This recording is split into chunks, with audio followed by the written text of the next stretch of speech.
it's Jolie Forrester here from Talking Influence, and I am sat next to Anthony from Q-83. Anthony, it's great to have you here at the show again this year, but this time as a headline sponsor.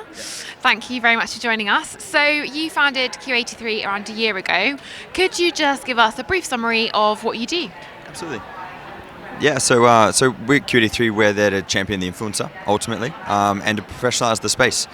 So what we aim to do is provide them the tools to provide media kits to brands, but up-to-date media kits. So to move away from kind of sharing screenshots and reporting that is quite different. I think every influencer and every talent agency reports differently on every brand, on every campaign.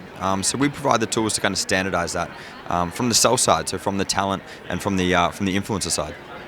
Great. So your tagline, if you like, is building trust through data transparency. So how does Q-83 do that, and how can others begin to do that if they're not doing it already? Yeah, absolutely. So what we do is we provide a direct link to the influencer's Instagram insights. So they join our platform, so join Q-83, just like in digital publishing. The digital publisher opts in to share those metrics with like ComScore or the ABC, Audited Bureau of Circulation. So we provide the same detailed of auditing and verification for the influencers metrics. So they opt in, and then everything's transparently shared, which is great. So from sell, if you're an influencer, unmanaged, or a talent agency, you can share it very transparently with the buy side, with the brands and the agencies. So transparency has obviously been a big talking point this year, for many years, at the show this year as well. Yeah. And the transparency that exists in traditional advertising hasn't yet been adopted by the influencer space, which is quite normal to expect as it's quite a new space. But what ways can we ensure that influencer marketing is seen as a legitimate form of advertising, and how can we all work together to ensuring that happens? Well, if we look at the digital space, I think the Times went online in 1999, so it took 20 years to mature and kind of professionalize the space. Absolutely, and we saw publishers gaming the metrics of reach and audience, kind of to validate those, that they were gaming them and selling media for more than it was actually worth, and it took like 15 years to actually mature. So I guess we don't need to go down the same path and spend 20 years to mature as well. I think, yeah, exactly. I think we just take those lessons learned and we implement them into the social space. So we see influencers kind of being outdated, in line with, I guess, the profession of publishing content, branded content on social media channels, and that's where we want to take that rigor from digital advertising, digital publishing, into the social space. Okay, so what steps can brands take right now to do that? I feel like it's really good just passing. We are. Well, absolutely. I think it's just asking, firstly, where the data comes from. If you're using the influencer just for an awareness campaign or the reach, and that's why ultimately you're paying them, it really comes down to verifying the data. If we engage an influencer with, say, 500,000 followers, we want to know how many of those 500,000 we're actually going to be able to reach. Sometimes we see through Q-83, we've got quite a few talent, managed and unmanaged, on the platform now, and we see quite a few actually reach many more accounts, many more unique accounts than actually are following them. So for instance, Sean Burke, comedian, awesome guy, super funny. He's got 9,000 followers, but he's reaching on average around 40,000, which is great. So, but when you look at the return on that, and kind of what you're going to forecast if you put him in a campaign, you're going to kind of expect to get a percentage of those 9,000. Certainly not any more than that. And then we see the same on the other side, where if you engage somebody with, say, 500,000, you're generally going to get a percentage of that, hopefully around 70%. But sometimes we see somebody with 500,000 followers reaching like 10,000. It's crazy. So as a brand, you really need to know where the metrics come from in order to forecast what you're going to return. Great.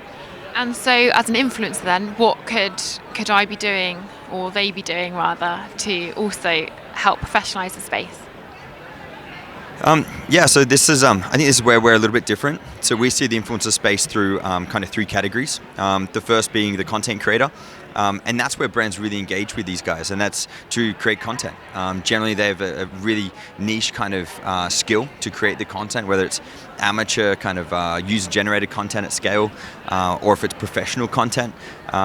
And then we see celebrities and I guess experts in their field. And then we see the social publishers. So I think depending on where you fit in that category and how you monetize your influence or your ability to create content or your ability to influence if you're a celebrity or an expert. If you're a social publisher, I think we really need to focus on the data and transparently sharing that data. And of course, you can do that through Q-83 without the sales pitch. But Nice. Yeah. I was going to say, nice plug there. Yeah. So you mentioned the social publisher in your session, and I just wondered if you could talk a little bit about the social publisher and what you actually mean by that. Yeah, for sure. So I mentioned it as separating it out, like in those three categories we just mentioned. And the social publisher is one where we see the way that the influencer space needs to go in professionalizing the space. A lot of people look at an influencer, and I've honestly never met an influencer that likes to be called an influencer. I don't think there is one, honestly. Exactly. And so I think that really comes down to treating these people as professional publishers. They are essentially a one-man band. They are a company. They just don't have 100 employees that sit behind them. They do the editing sometimes. They do the whole lot, but they are a publishing house, just a mini version. So I think it's really important that we provide them the tools to professionalize their own career, really.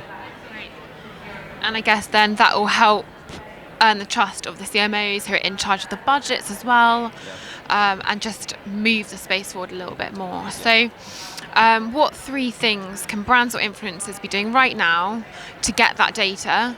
And is it all down to data, or do you need a bit of human like the human element as well?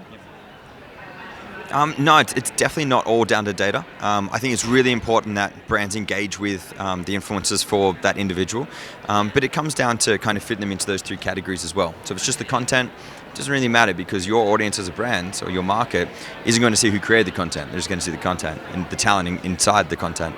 But if you're going to use them for, I guess, their celebrity status or their expertise or them as a social publisher, well, then it absolutely comes down to them as a person and aligning their values with making sure that aligns with the brand values. So we see that quite often, but it really comes down to the influencers and the brands also understanding that data is important, but knowing the values of the talent, it's really important. Absolutely. So it's a nice blend of the two. Yeah, I think you need it. Yeah, sure. Cool. So we are approaching 2020. Yes. So what trends do you think will arise next year? That's a tough one. I don't know. I've actually spoken to a few people over the last couple of days about this, and I've actually written a couple of pieces on it as well. I think we'll start to see a lot of influencers, people who post on social media at the moment. Some start to drop away because they don't want to professionalize.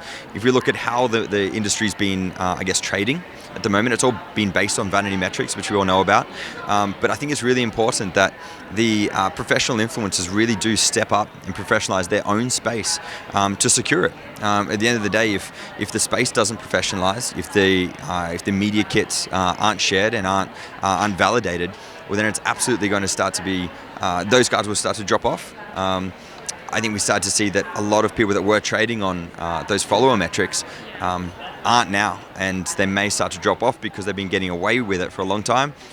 But now the space is professionalizing, it's going to be interesting. Yeah, hopefully you won't be having this same conversation next year then. Yeah, great. Thank you so much for joining me today, and enjoy the rest of the show. Thank you. Thanks.